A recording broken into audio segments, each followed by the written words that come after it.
fuerte aumento en los contagios en las últimas jornadas y la organización de una fiesta clandestina, por ejemplo, a la que asistieron más de 400 personas en Maipú.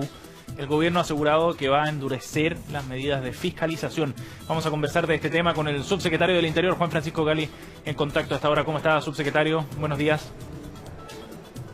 Buenos días, Sebastián, ¿cómo estás? Gracias por conversar con nosotros. Subsecretario, ¿qué significa endurecer la fiscalización en términos concretos? Estamos entrando, al parecer, al menos el mensaje del ministro Mañalich ayer daba cuenta de eso, en una etapa distinta frente al COVID-19. A ver, endurecer implica que el primer llamado a la ciudadanía de hacer conciencia, de ser consciente del peligro en que se exponen no solo para su propia salud, sino también exponen a otras personas, especialmente a los la población que está en más riesgo, los enfermos crónicos, los adultos mayores, a sufrir un contagio de COVID-19 y más allá del contagio, a poner en riesgo su vida como consecuencia de ese contagio. Y por lo mismo lo que se ha hecho es aumentar el control por parte tanto de las Fuerzas Armadas como de Carabineros de Chile, restringir los permisos. Ya la subsecretaria Catherine Martorell anunciaba la semana pasada la restricción de los permisos para poder desarrollar algunas actividades en las zonas cuarentenadas. Sí. Bueno, se han restringido los permisos porque claramente las personas abusaron de ellos y además casos especiales, especialmente graves, diría yo, como el caso de esta fiesta en el camino a Melipilla, en la comuna de Maipú, donde claramente se incumple de manera grave la restricción y además una persona organiza una fiesta para 400 personas donde claramente, no solo si esas personas se pusieron en serio riesgo de ser contagiados, pero además no se dan cuenta del riesgo que imponen para la salud del resto de la población en una actividad como esa. Por eso se detuvo a la persona que es organizadora, Sebastián, sí. Que me importa decir esto porque se le detuvo, se le puso a disposición de la justicia, esa persona quedó con arresto domiciliario nocturno, nosotros pedimos que quedara en prisión preventiva para dar una señal clara y contundente de lo grave de esa conducta. Y sin embargo, al ser fiscalizado, porque Carabineros de inmediato fiscalizó que estuviera cumpliendo el arresto nocturno, esa persona no estaba cumpliendo su arresto nocturno y por lo tanto volvió a ser detenida. Nosotros vamos a insistir hoy con la prisión preventiva para esa persona. Subsecretario, varios alcaldes han denunciado que no hay suficiente fiscalización, que no se ven carabineros certificando que efectivamente la gente que circula, sobre todo en la zona con cuarentena, esté con sus permisos correspondientes. ¿Ustedes qué evaluación hacen respecto a ese tema, a la fiscalización en terreno? ¿Y cómo han visto ustedes la evolución además de la solicitud de permiso en ese sentido? A ver, nosotros hacemos un monitoreo semanal desde el Ministerio del Interior con todos los intendentes de cómo es el desempeño de las fuerzas policiales y militares. Además me consta que tanto el ministro Gonzalo Blumel como el ministro Alberto Espina todos los días verifican cuál es el despliegue militar y policial en las respectivas ciudades. Por lo tanto, hay despliegue policial y militar. Lo que sí es que ese despliegue siempre necesita como contrapartida un compromiso de la población a cumplir con las medidas dispuestas por la autoridad sanitaria. La verdad es que no puede ser solo la amenaza de la fiscalización lo que nos lleve a cuidar de la salud propia y de la salud de todos nuestros compatriotas, porque lo que necesitamos es un compromiso fuerte de la ciudadanía para cuidarnos entre todos. Pero, subsecretario, volviendo al tema de la fiscalización, evidentemente que la responsabilidad individual es lo primero, pero volviendo al tema de la fiscalización para que eso sea efectivo, ¿ha habido, por ejemplo, un aumento de las sanciones que se aplican a aquellos que están circulando sin los permisos correspondientes en las últimas semanas? A ver, lo que hay... ¿Qué muestran los números? El resumen que me hace Carabineros... el resumen que me hace Carabineros...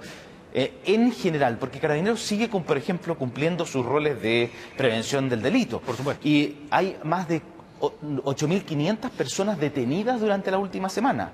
Más de 100 kilos de drogas que se incautaron. Más de 60 armas que salieron de circulación gracias a la función que está cumpliendo Carabineros durante la última semana. Y de esos 8.500 detenidos, muchos de ellos están asociados al incumplimiento, ya sea del toque de queda o de la cuarentena, ya sea de la zona cuarentenada o de la cuarentena obligatoria por parte de ellos. ¿Qué pasa ahí? ¿Y qué hacemos? ¿Cuál es la medida a tomar? ¿Y qué es lo que corresponde en un Estado de Derecho, por lo demás? Nosotros, en los casos más graves, vamos con querella, pero siempre se hace la denuncia a la Fiscalía investiga y existe el delito tipificado en nuestro Código Penal que establece penas que van de 61 días a 540 días de presidio para aquellas personas que pongan en peligro. No, a ver, las estadísticas respecto de las sentencias judiciales no las tenemos nosotros, pero claramente ha habido denuncias y nosotros estamos haciendo las denuncias ante la justicia para que esos procesos se lleven adelante. Incluso yo he estado en conversación con la Fiscalía Nacional y la Fiscalía Nacional está comprometida en esto. La interpretación que ellos han hecho es que cualquier infracción a las medidas dispuestas por la autoridad sanitaria caen en el tipo penal y por lo tanto son delito. Yo creo que eso es muy grave y es muy importante hacérselo saber a la población. Aquel que incumple, no solo incumple una medida sanitaria y que está sujeto a las infracciones del Código Sanitario, sino además comete un delito. Y es muy importante que lo digamos una y otra vez, porque la comisión de un delito tiene asociadas penas que son privativas de libertad. El problema, subsecretario, es que pareciera, al menos en la región metropolitana, porque aquí es donde se registraron el 81% de los últimos casos de los reportados ayer, pareciera que la gente todavía no tiene interiorizado esto, que no lo entiende así, que ni siquiera por un asunto de riesgo individual, sino de responsabilidad colectiva, así no lo está entendiendo la gente. La pregunta tiene que ver con, entonces, la estrategia. ¿Hubo un error al depositar esa responsabilidad en la ciudadanía y no en las medidas coercitivas, quizás, subsecretario, no haber puesto más énfasis en eso? Insisto, esto no es una sola la solución, Sebastián. Aquí hay que apuntar a, llamar a la ciudadanía a ser responsable. Y no solo ser responsable con el resto de la población, aquellos que pueden afectar a los adultos mayores, a los enfermos crónicos que pueden arriesgar sus vidas como consecuencia de la irresponsabilidad, sino también a su propia salud, cuidar su propia salud a través de estas medidas. A ver, pero claramente, y digámoslo claramente, Sebastián, para aquellos que no entiendan ese llamado, van a haber sanciones asociadas. Y por eso estamos deteniendo gente, vamos a seguir deteniendo gente, y Carabineros y las Fuerzas Armadas van a seguir desplegándose con más intensidad, de tal manera de que esas personas sean detectadas y sean puestas a disposición de la justicia para que reciban una sanción. Subsecretario, hay otro tema bien relevante que tiene que ver con el asunto migratorio en el contexto de esta pandemia. Recordemos que están cerradas las fronteras en nuestro país, pero hemos visto que distintos grupos de distintas nacionalidades están solicitando apoyo para volver a sus respectivos países. Hoy día, por ejemplo, afuera del Consulado de Perú, hay un grupo de ciudadanos de ese país que efectivamente está pidiendo ayuda. Se la pide a su gobierno, pero también hay una responsabilidad, digamos, del gobierno local, del gobierno de Chile en esta materia. ¿Cuál es el plan de acción para esos grupos en particular, subsecretario? A ver, Sebastián, yo creo que aquí hay que hacer una definición muy clara. Chile desde un principio, estableció una definición muy clara en cuanto a su política a raíz de la pandemia.